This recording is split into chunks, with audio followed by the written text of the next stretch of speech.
Welcome in to the 48 Minutes podcast on Belief, presented by Bet Online. I'm Ross Geiger, joined alongside Bruce Bernstein of Pure Hoops Media and World B. Michael Freer. Tonight, we've got a very exciting special guest joining us. Monica McNutt of ESPN is here with us in the house for episode number 79, which is the John Conley episode, as Conley has officiated over 50 NBA games throughout his 2 seasons in the NBA. One quick fun fact on John is that he started his officiating career with his mother in a men's 40 and over basketball league. So, job well done there, John. Before we get any further, we do have some notes here, and that is that the holiday season is off and rolling with NFL in full stride and the NBA and NHL hitting midseason form. BetOnline is your number one destination for all your sports wagering info. With the minute sports wagering news, odds, trends, and predictions, BetOnline is the top spot for everything pro and amateur sports. And not just with the big four. BetOnline has info available at your fingertips with both desktop and mobile access anytime for almost any sport that's played, from MMA to international soccer. Head to BetOnline today and remember to use our promo code BELIEVE, that is BLEAV, to receive your 50% welcome bonus on your first deposit. BetOnline, where the game starts. And tonight, I'll start with Bruce doing the honors for Monica. Monica McNutt is a baller and a queen. She's also a badass, a brilliant analyst, and funny as hell. You see her everywhere. ESPN uses her as a positionless player, NBA analyst, sideline reporter, NBA expert, studio host, debater, around the horn panelist, WNBA expert, college hoop analyst, radio personality. Did I leave anything out? That's like 8 positions, Monica. She's also a fixture on MSG Network in New York, where she worked with Bill Pito and the studio team on the Knicks games, and she's been named as the game analyst for the Knicks on their radio network. In fact, when he gets back from his illness, soon Monica and friend of the show, Ed Cohen, will be working together, which is going to be dope. Monica and I worked together on Pure Hoops Media, where we did a podcast called Buckets, Boards, and Blocks for 2.5 years, 126 shows, but who's counting? Many when there were no games to talk about. It was the height of the pandemic and the George Floyd killing and the aftermath, but Monica always had the right instincts on what was relevant, and we really learned a lot from each other and our guests. She's probably very sick already of listening to me talk about her. So, hey, Monica. Hi, Bruce. It's good to be back with you. Hey, Ross. Hey, Michael. I'm excited to be here. Yeah, Monica, thank you so much for joining us. So let's go ahead and get right into some things here, starting with our first quarter. Obviously, it's been a big week in the NBA. First, I'd like to get your thoughts on just the overall in-season tournament idea. Are you a fan, or are you still trying to learn to love this new tournament? I think, Ross, I'm pleasantly surprised. I think it's been a success, and I would call myself a fan, fair weather fan maybe, but a fan nonetheless of the in-season tournament. I do think that the energy around regular season games in November and December on Tuesdays and Fridays is undeniable. And while I can't quite tell if there was an internal memo to players, they have certainly been saying the right things when asked about it. I was personally surprised by how many of the big name guys were into it. And practically that may just have to deal with the opportunity to sell this thing down the road as the NBA rights come up. But they seem to be into it. And I did say at the beginning, I don't know if you guys remember when Sacramento won Summer League. What is this, 2 summers ago now? And then later on that year, they were sort of a playoff team, right? Yep. The opportunity for a team trying to establish culture, trying to learn how to win, like, in a small sample size, the in-season tournament does provide that. And I think we are seeing teams like Indiana, who, forgive me for looking over my shoulder at the television, are trying to take an opportunity of winning something and building what they hope to be a formidable organization. All right. So you've always had artistic chops, fashion, earrings, big hoops, all that stuff, right? Those tournament floors, Monica. Any feedback, positive or negative? The first week of the tournament, or maybe it was the week prior to. I think it was the week of. Adam Silver did an interview on ABC, Good Morning America, and he used the word arresting when talking about the floors. And I was like, wow, they certainly do arrest your attention. And that is a neutral, does not denote positive or negatively. but they definitely catch your eyes. Personally, I hate them. I personally, I hate them as well, and haven't really seen any of them that I like at all. But here's, I think, the NBA is really, really good at like improving things from year to year, or, this year it's this, next year will be this. They have a few things, obviously, with this tournament they have to work out. We can talk about some of them, but I got a funny feeling the floor is going to be one of them. I mean, the trophy, the NBA Cup and all, that's cool. That should be every center circle, but I think, wouldn't that be enough? Well, I think, again, with Adam Silver listening to that interview, the idea that you're flipping channels on the Tuesday and Thursday and are like, oh, wait, what's going on? I buy that. Personally, while the colors are a little bit of a headache, the thing that frustrates me the most is the baselines for me. Just the line in the same color of the whole court that spills over. Can we at least get a baseline delineation? I think that would have made it more palpable for me personally. And that's what I was going to ask you, Monica. As a former player yourself, do you think the players are having to adjust to this as well, just as much as many of us fans are at home watching on the TV screen? Yeah, I do, Ross, but I think they are the highest level of athlete for a reason. The one thing that does ring out, and Bruce, I know you're a Celtics fan, is Jalen Brown calling out the courts when I can't remember who slipped or whatever, but Jalen calling the court unacceptable and blaming the special parameters for in-season tournament. I'm with Bruce, though, in that I think there will be a meeting of the minds. I don't mind the cup in the center.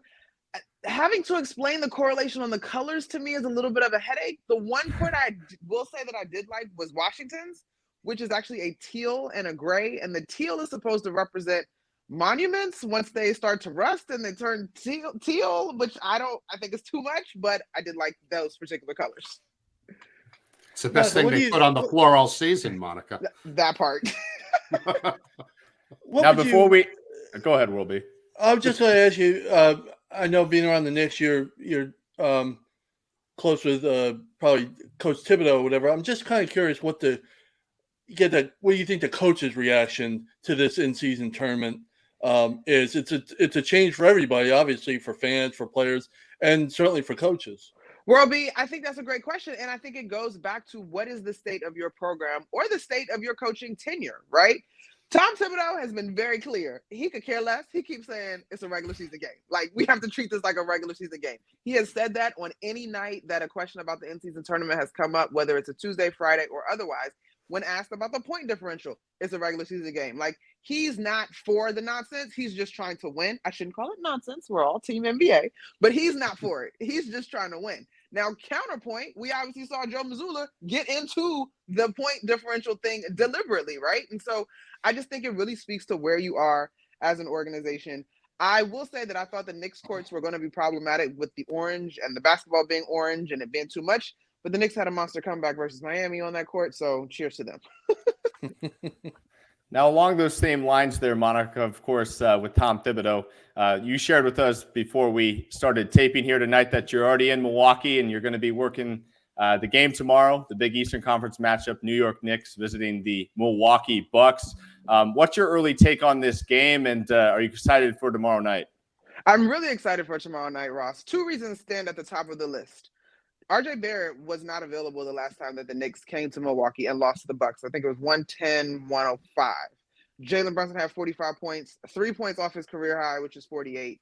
And they made this really tremendous push late to make it a ball game. And then Dame Lillard goes into closure mode. And I can remember being on the radio broadcast with my partner, Pat O'Keefe, and we kind of looked and were like, well, I mean, this is what that guy does, right? I am curious about what RJ's return to the lineup in this matchup potentially brings. Now, he hasn't been shooting the three ball particularly well over this 3-game win streak, but he does give you a little bit more size and some versatility. So I'm curious about that. And then second, Milwaukee's kind of been up and down. Like, they got the win versus Atlanta coming into this one, but they lost to a DeMar DeRozan and Zach LaVine less Chicago Bulls. So I'm wondering if a defense that has established its identity, carrying over from last year, that has been the thing that I have touted most about this team not making any drastic moves, is the continuity. So you got the Knicks that are already very clear on their defense and who they are on that side of the ball, versus the Milwaukee squad that is kind of figuring it out. Does it make for magic if you root for blue and orange skies? We'll see. Well, how about that second game on Tuesday night? The Suns and the Lakers. What are you thinking about that one? So I was just in Phoenix Friday for Nuggets Suns, and the Nuggets took care of business in that one. KD had a very uncharacteristic second half performance, although he did pass Moses Malone to move to 9th on the all-time scoring list. Will be right, Yep. 9th. Yep. I think the Suns are going to take care of business on that one. Devin Booker didn't play Friday night. Devin Booker's obviously been playing tremendous. All of our favorite basketball think pieces are now about him as a point guard, and I'm not mad at it because he's been fantastic.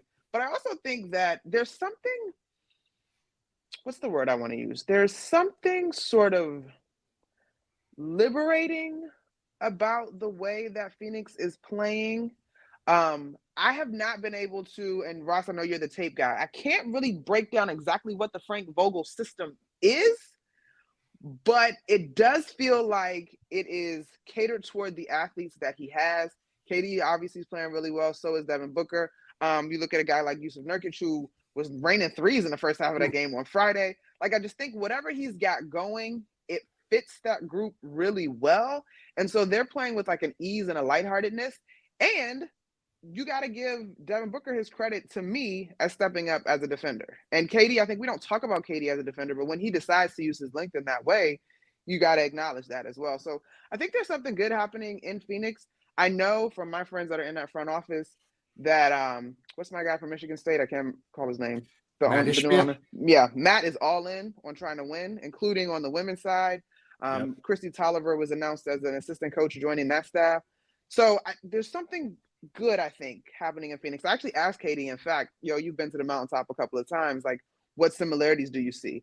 And of course, we're taking it one day at a time, which is wise. But he did say he really likes the mentality and the mindset of that team. The Lakers, to me, you are starting to be able to count LeBron out a little bit more, but you still always got, they got LeBron and they got AD. But I just think Phoenix is similar to some of these teams that are looking to start winning and feel that. So there's a little bit more urgency, I would imagine. Any questions, guys? I definitely got some here. I mean, when it comes to the Lakers, obviously, I do think that window is closing for LeBron James. But how big is it that they're starting to get healthy? Anthony Davis has been healthy most of this season. They just got Jared Vanderbilt back. Cam Reddish is back on the floor after missing a game or two there. So how big is it just kind of having the depth on that team and kind of being able to kind of bring some help off that bench to provide some energy when some of the stars, need that rest in a pivotal game like tomorrow night? I mean, Ross, that's huge, right? Like, I think any champion will tell you that there's a sprinkle of luck in there, right? Whether you talk about health or timing, whatever, people's babies not being born on game day, the whole bit, right? Like, there's a little bit of luck involved in this thing in totality. I think for me, even healthy, the thing that concerns me with the Lakers is health. We're talking about health over not even just the 82-game season, but the 6 weeks that we go into the postseason. And historically, when it comes to Anthony Davis, it has just been so fleeting. And now I'm not the person that's going to yell and scream about him supposed to be taking over the driving wheel from LeBron James. I think AD is who he is. You're going to get a 30-point performance, then you might get a 10 and 15 rebound performance, and that's just who he is, right? Like, it doesn't mean that he was not productive. It's just not as glamorous as you would like, per se. But I really like Vanderbilt. I don't know what to decide on Cam Reddish. Austin Reeves has to continue to prove that he's taking the next leap as a guy that's going to draw multiple defenders, or you at least have to think twice before you leave him to go and guard to send a second defender. Rui Hachimura, to me, is a prototype NBA guy. I was actually really excited for the Wizards when they drafted him. Obviously, that didn't pan out, but I really do like his skill set and his build. Ty Lue is obviously well-respected. I just think, and I am guilty of being one to lean into the youth a little prematurely. The Memphis Grizzlies situation still hurts my soul. But I just think the league is starting to trend toward either guys that are historically sustainable over the long run, LeBron, or youth that has the upside to take a hit and keep on bouncing and figure it out in real time. Hey, Monica, I want to get back to the Suns for a second because you touched on the health factor with the Lakers and how they're relatively healthy. Are you surprised at all the way Phoenix starting to get it together without really any continuity to their regular lineup. They're, without Bradley Beal, he comes in for a game and then he's out for now 3 weeks. And Devin Booker actually missed both of the first two games with the Lakers because of injuries, and he sat out the other night with an injury and he came back. The fact that they're able to do what they're doing right now with basically KD handling the bulk of the duty. I know he didn't play against the Knicks a couple weeks ago, but they haven't played together 1 minute yet. That three, it's kind of surprising that they're still able to do what they're doing. So this has been a question for me where it'll be, I guess, the last 3 years on any team that KD is involved. Like, my gut is continuity matters, but then it's like, but does it? Because that guy just makes it so easy for everybody, right?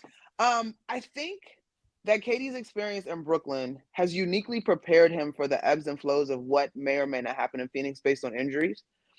I will also add to that again, like last year, I think I was in Phoenix when KD slipped in warmups. Pretty sure I was there, and ended up not playing. But post game, I remember asking Devin Booker what excited him most about the opportunity to play with KD, and the first thing he said is the space that's going to be on the floor because you got to guard that guy. So this to me is like this incredible marriage of two guys that just need room. Like they just need space, and they're going to have space by being on the floor together. And then the rest of it is fluid. I think in this case, it really helps them that they've got a very simple, and I don't mean simple as a slight, I mean simple in a profound and effective way. 5-man and Yusuf Nurkic, who's going to set a screen, he's going to roll hard, he's going to rebound. Every now and again, he might pull up for a three, right? Like if he's got a mismatch, him and Jokic had a fun little duel going. But like he's not trying to be this third piece of the pie star guy. Now, what I do think will be interesting is when Bradley Beal gets healthy. But based on the way that this thing has started, I mean, we've all covered basketball long enough to know that it's not looking like he's just going to be miraculously ready for 50 games and not miss any more time. So that may just become a Frank Vogel substitution pattern in terms of how that team develops their continuity or their chemistry. But yeah, I mean, Eric Gordon actually said after shoot around that, chemistry is important and they would all like to be on the floor together. But I tell you what, man, Book and KD, like, if you got to give me two guys to roll out the ball and maybe haven't had a ton of reps together, like I think I'm taking my chances with those two.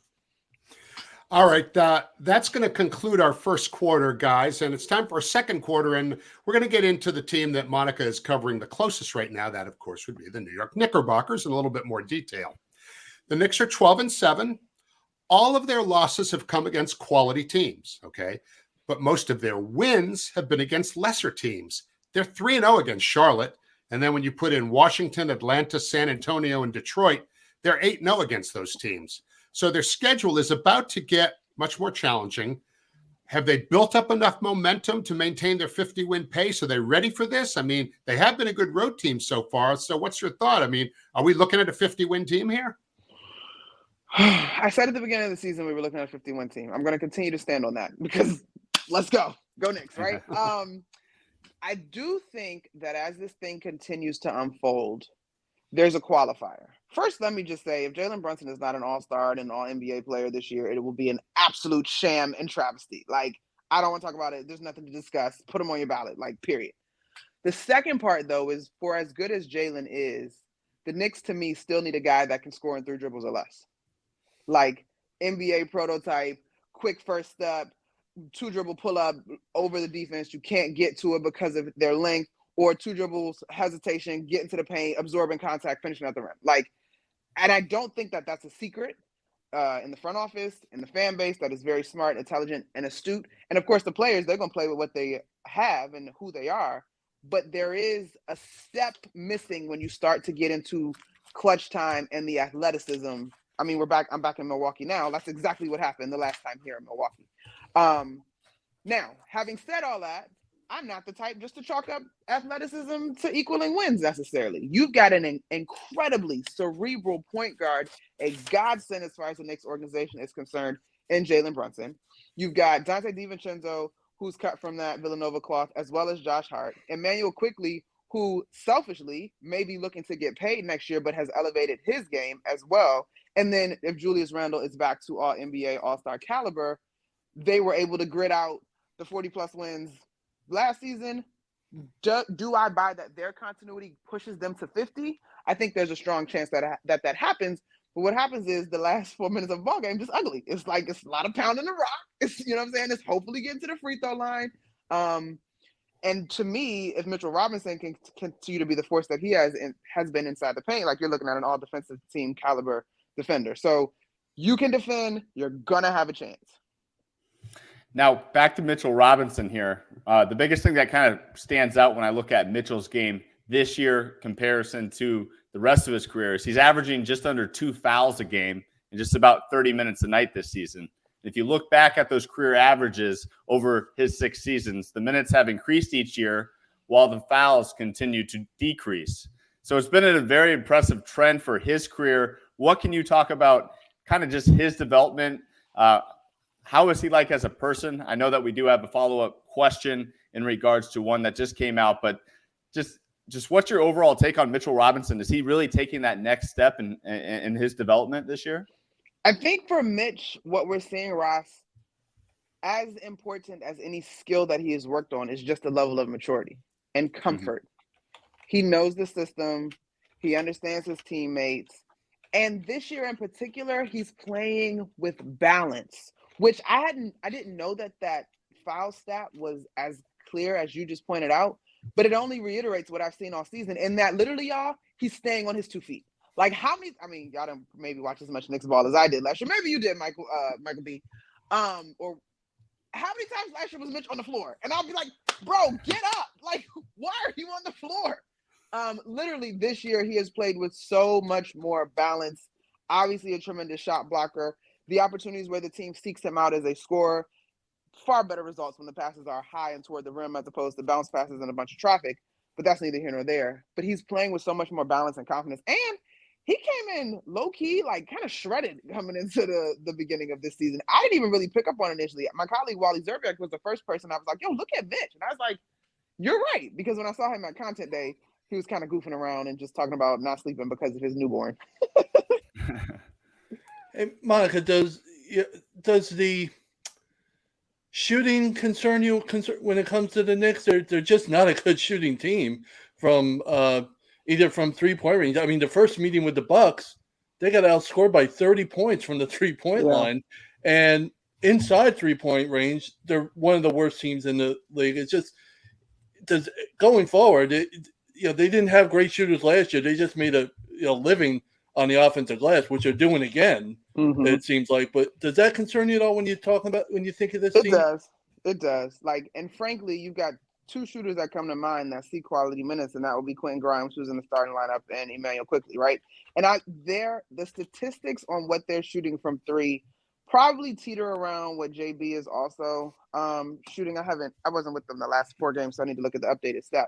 But those 2 in particular have to be able to hit consistently. I do know that RJ has shot dismally from 3 in the last 3 games, but he's always kind of been a little bit streaky from behind the 3-point line. So you hear Tibbs talking about getting easy baskets for them. And I think my first thought when I hear easy baskets are transition, right? Like opportunities in the paint where you have the chance to beat defenses back before they can load up. But I also think that easy has to be when the ball is moving because of how challenging it is sometimes to get quality looks. Sometimes the Knicks offense definitely gets sticky. But when the ball is moving, you have your best chance to create some of those easier looks. And to me, it's a combination of guys just not hitting and a little bit of not great shot selections. Okay, I want to go backwards to Mitchell Robinson again, because we've all heard the story, or many of us have heard the story, that is, about him welcoming his old high school coach into his home following the death of the coach's wife. Now, first of all, number one, you got to tell Dave Roberts that's your pregame feature on Christmas Day, and you should be the one to go do that piece, okay? I'll send him an email if you don't, but I mean, that's an amazing story. It's just a wonderful thing. So tell us, you've been around Mitchell for a few years. Can you tell us something about him as a person that we should know? Because to me, I saw that story and I'm like getting choked up. It was just a beautiful thing. Yeah. Well, first, Dave, they moved me to Miami, so I have Philly, Miami Christmas Day. So there's that.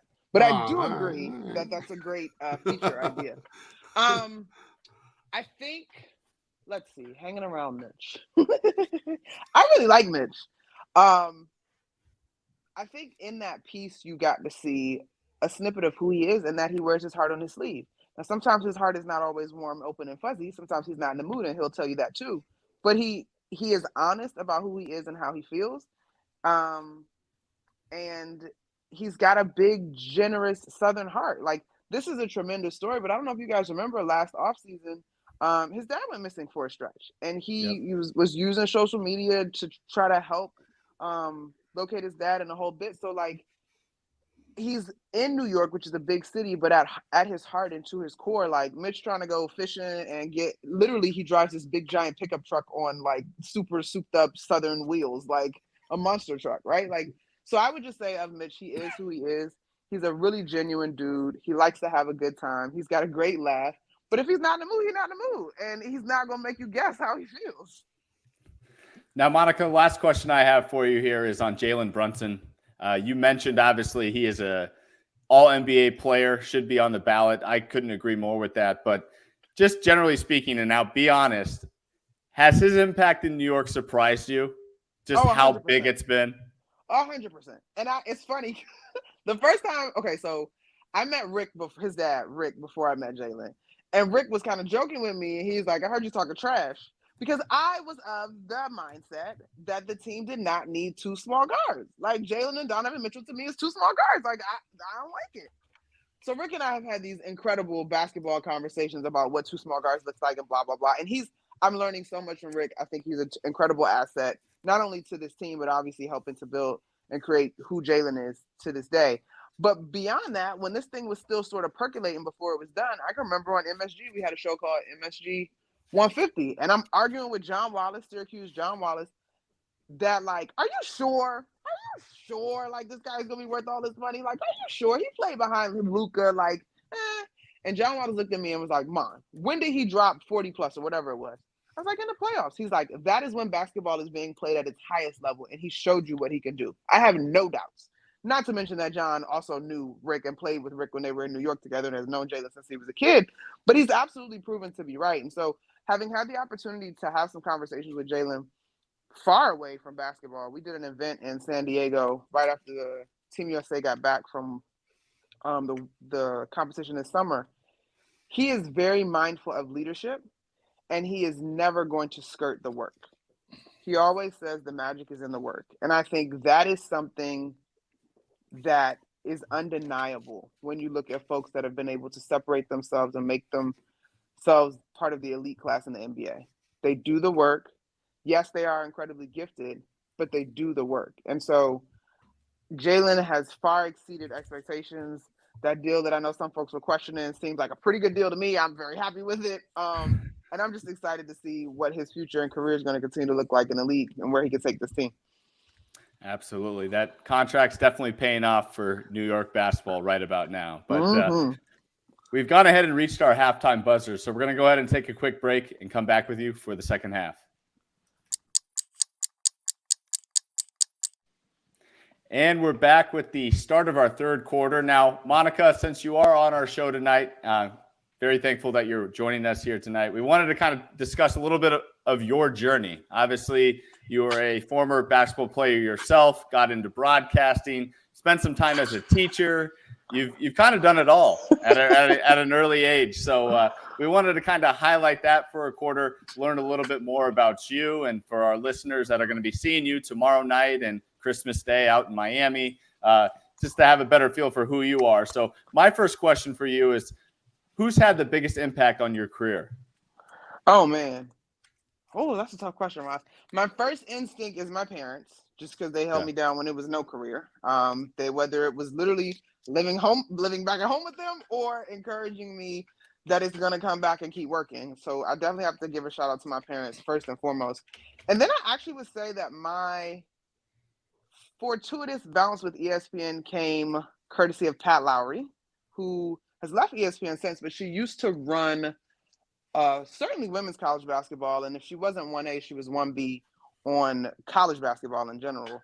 She calls me on a Wednesday from a number that I don't have saved, but I'll never forget because I just finished paying bills. And I don't know about y'all, when you broke and you just paid all your bills, like, who's calling me now? Let me just tell this bill collector that if you look at my record prior to the last 12 months, I'm good about my bills and I got y'all when I got it, but I don't have it right now. So I answered the phone and she introduced herself and I go, oh, I know who you are. How can I help you? Turns out she needed someone to fill in on the ACC women's tournament that weekend. I was able to go crush the assignment. And she's like, you'll hear from me when we start the ACC network, which was supposed to start in the fall. So I think this was like March and the ACC was launching in the fall. And that indeed did happen. And so my first 2 years really at ESPN were ACC network covering women's college basketball. And then similarly, don't forget this March either. I remember being like, whew, that was a long run. I'm tired. Like, it was actually when COVID was hitting. It was kind of before we knew how severe it was. It was like, all right, well, I'm gonna enjoy this week at home while we, regroup because I'm tired. I've been ripping and running.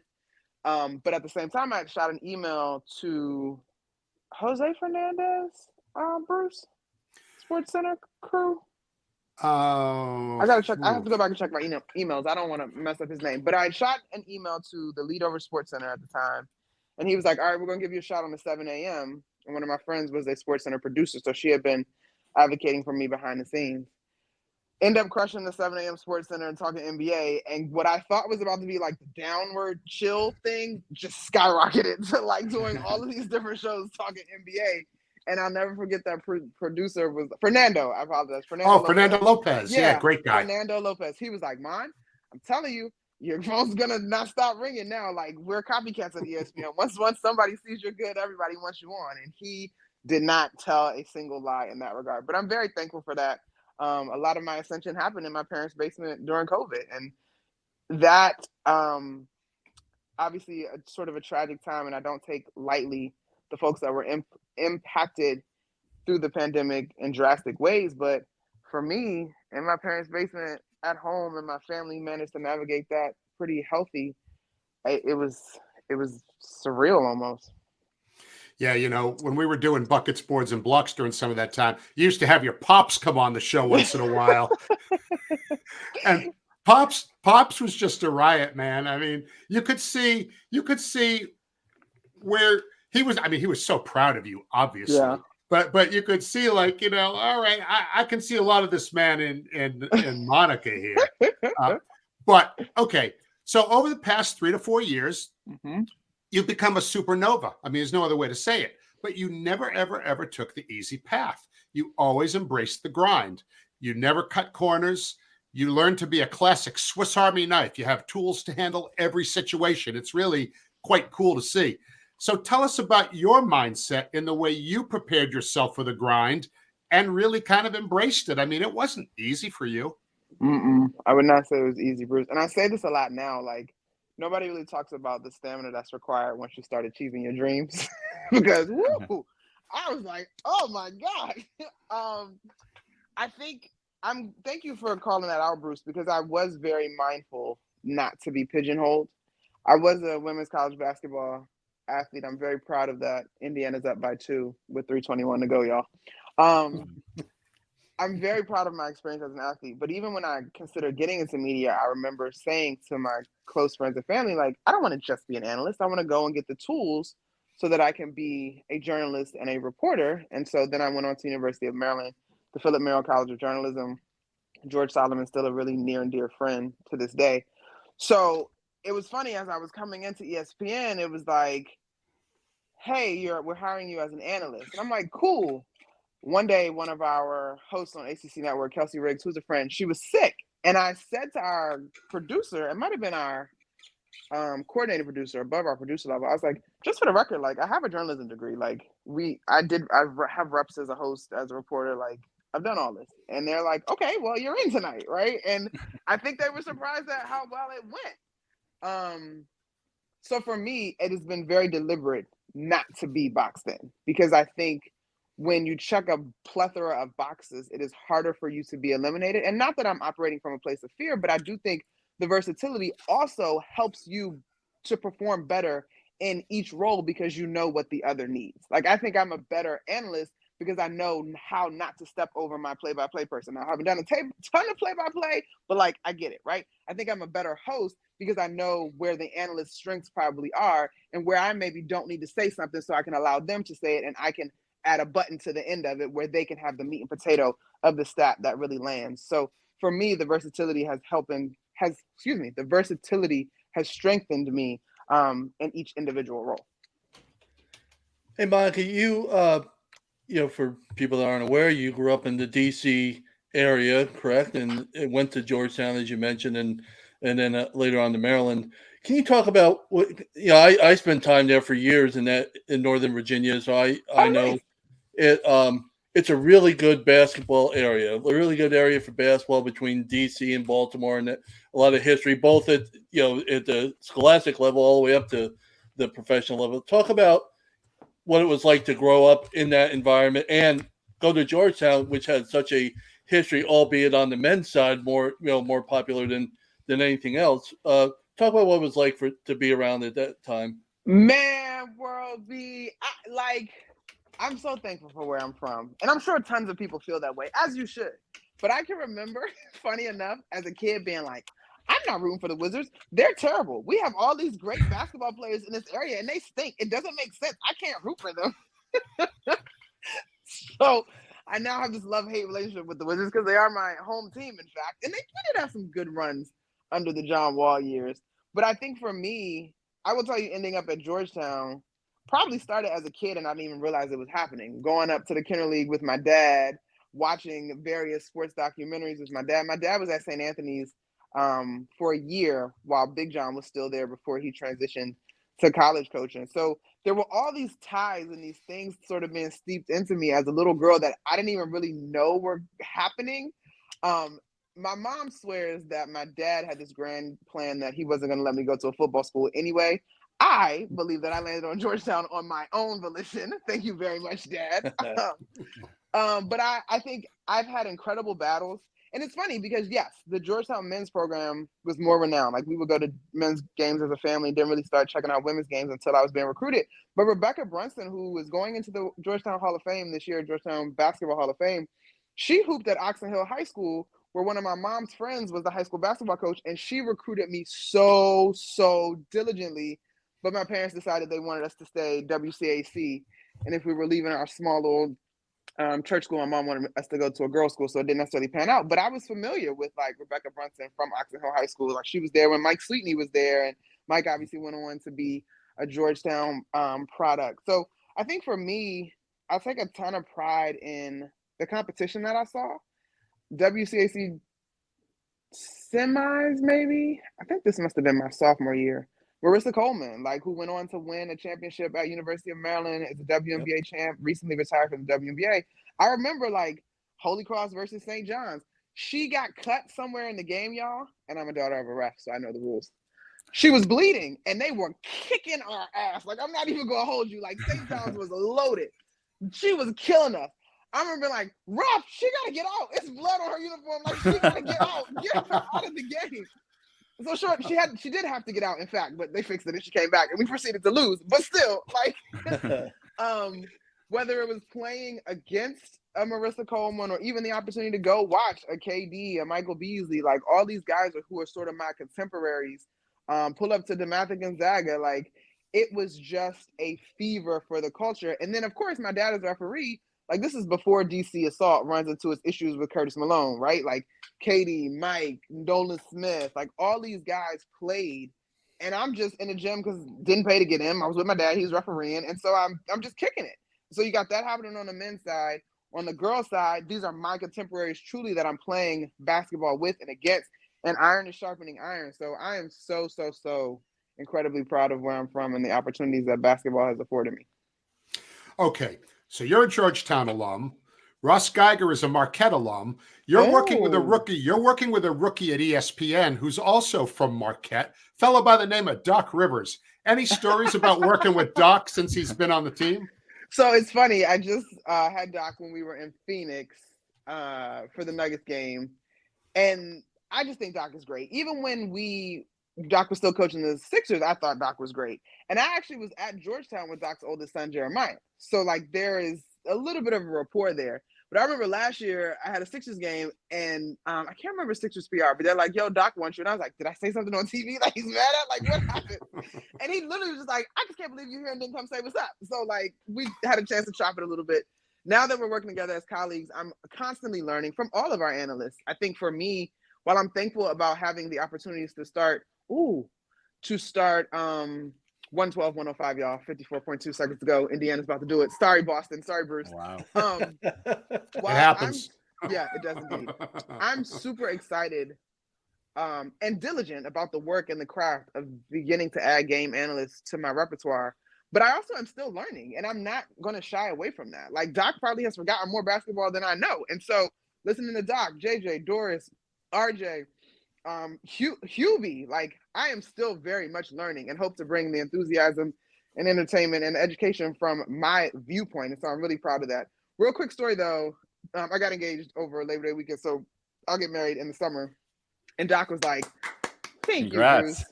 Doc is like, "What was the original number?" And he's like, "How much has it grown?" And I'm like, "It has in fact grown, Doc, but it ain't gonna grow as much as yours, Seth and Callie." He was talking about Seth and Callie's wedding.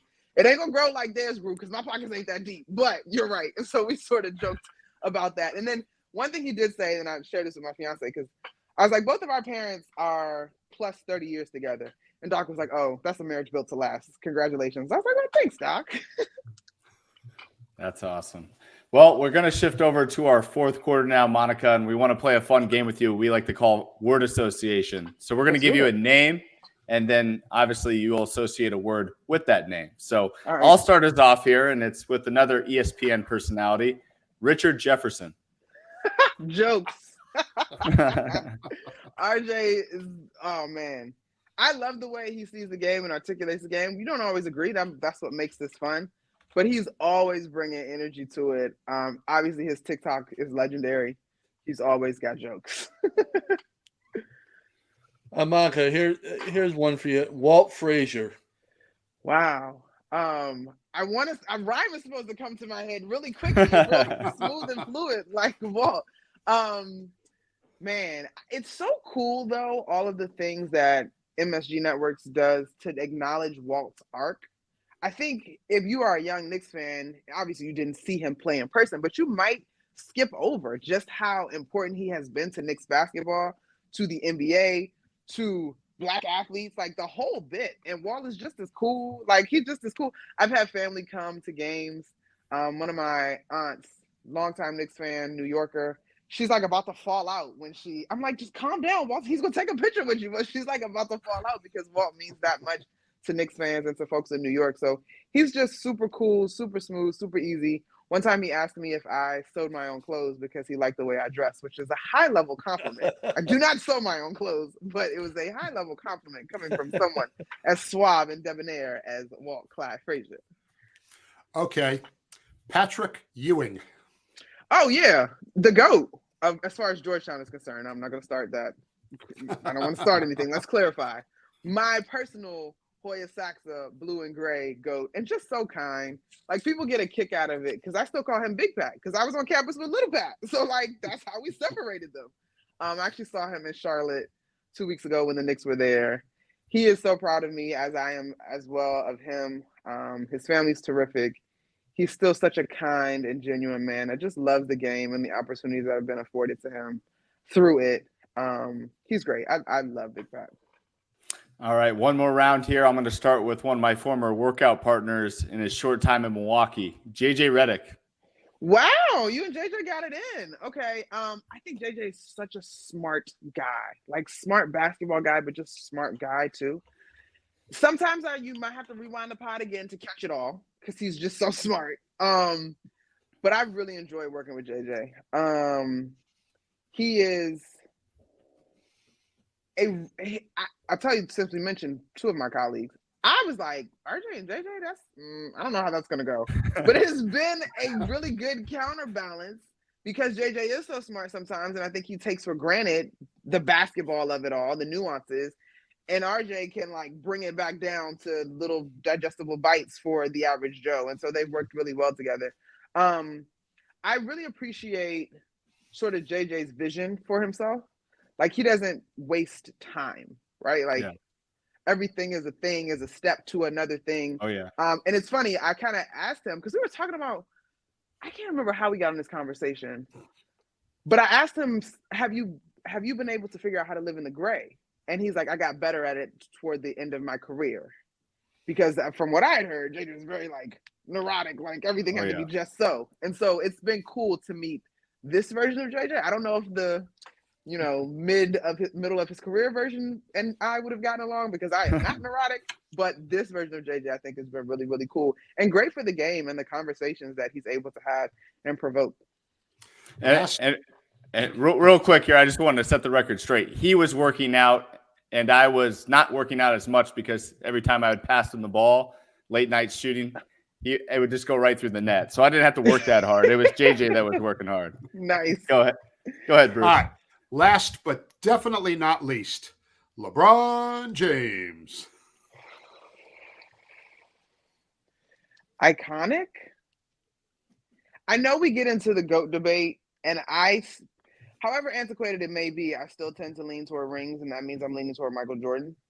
But in terms of, like, the things that LeBron can do, the versatility that he has, his basketball mind, the school that he's built, like, there's another level of icon in terms of impact and social impact that I think will have to be attached to LeBron James when it's all said and done. And of course, like, the longevity of it all. Now, granted, we could get into a whole nother conversation over the fact that, and rightfully so, we're celebrating what LeBron is doing, turning 39 this month. But KD been in the league for 16 years as well. Like, Steph been in the league for, 13, 14, something like that. Like, the longevity thing, I think, may become a little more commonplace amongst the elite of this generation than we've ever seen before. So I just think you got to celebrate it. Like, you got to celebrate it. And just in Phoenix Friday, KD actually said, because I asked him about it, he's like, the league just wants to label you old or injury prone after you get past a certain age. And he's like, I don't take it personal, but it just speaks to how young the league has gotten. But there are a handful of guys, 34 plus, that are still getting it done at a high level. So if that's old, sign me up for that. With that, we're going to go ahead and take a quick break from the action and be right back with you for Best Bets.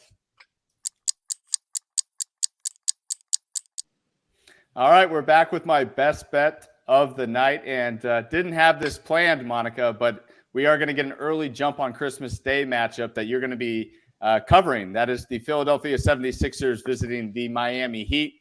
Right now, the Philadelphia 76ers are the underdogs at plus money at the sports books. I'd recommend hopping on that for all my bookies out there. Of course, with the Kelly Oubre coming back for the Philadelphia 76ers here. He's set to return within the week. The Clippers wings that they acquired in Philadelphia are starting to gel.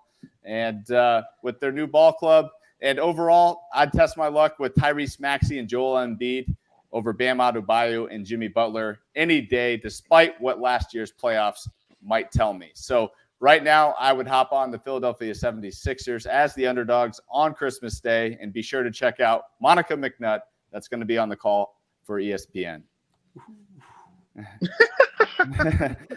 And with that, that will do it for this edition of the 48 Minutes podcast on Believe, presented by BetOnline. Monica, we want to thank you once again for taking the time out of your night to join us here on the 48 Minutes podcast. It's been a pleasure. Hope you had some fun with us, and good luck tomorrow night.